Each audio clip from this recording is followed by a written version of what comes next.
হচ্ছে চাঁচল মালদা উত্তর, সেখানে তৃণমূল বিজেপি। এটা কি বিজেপির সহায়তা কেন্দ্র? বিজেপির কোনো অ্যালাউ নাই, নোট অ্যালাউ।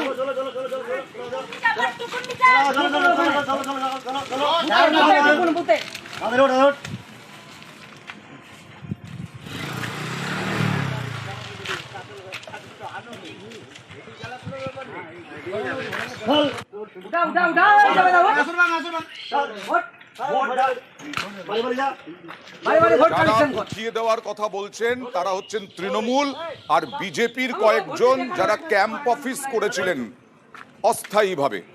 কথা বলবো প্রতিনিধি সেবকের সঙ্গে। সেবক, এইরকম ভাবে ক্যাম্প অফিস এইরকম একটা খোলা জায়গায়, সেবক?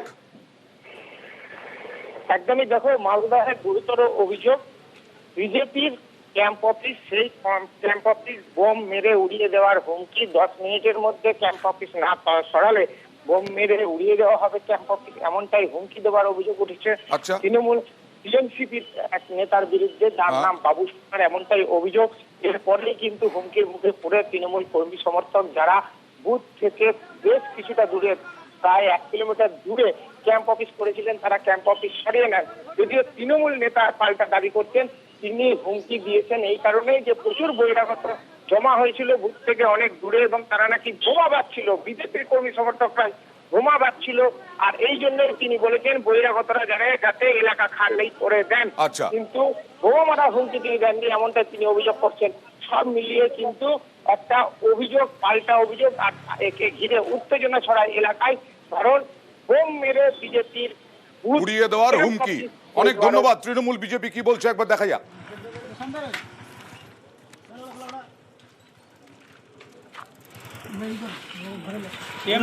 বলছে যে 10 মিনিট পর উঠাবো না, তো বোম চার্জ করবো, আমাদেরকে তাড়িয়ে দিল। পশ্চিম লিয়ে বসে আছি আমরা নিজে চায়ে বসে আছি, আমরা কি ওখানে আছি নাকি?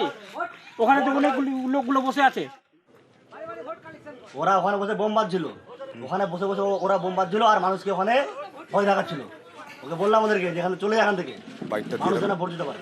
কেউ এই বুঝেন না, ওরা সব বহিরাগত। ফাঁকা মাঠে গিয়ে ওরা কি করছে ওখানে বসে? বোম বাজছিল ওখানে বসে। আমরা বলি যে 10 মিনিটের মধ্যে আমাদের যারা বুঝের লোক না, যারা বহিরাগত, তারা এখান থেকে বেরিয়ে যাবে 10 মিনিটের মধ্যে। বোম চার্জ করবে না ওনারা বলছে? বোম তো ওরা বাজছে, তাহলে ওরা যদি এখন যারা চার্জ করে বোম, তার দায় কি আমাদের? এইরকমই যা যা ঘটবে সেই ছবি, আপডেটেড ছবি, তথ্য সমস্ত কিছু তুলে ধরবো নিউজ 18 বাংলায়। রাজনৈতিক তর্ক বিতর্কে আসবো। আমার সঙ্গে ইতিমধ্যে বৈশ্বনাথ চট্টোপাধ্যায় এসে উপস্থিত হয়েছেন। একটা ছোট্ট ব্রেক এবং হেডলাইন্সের পরে।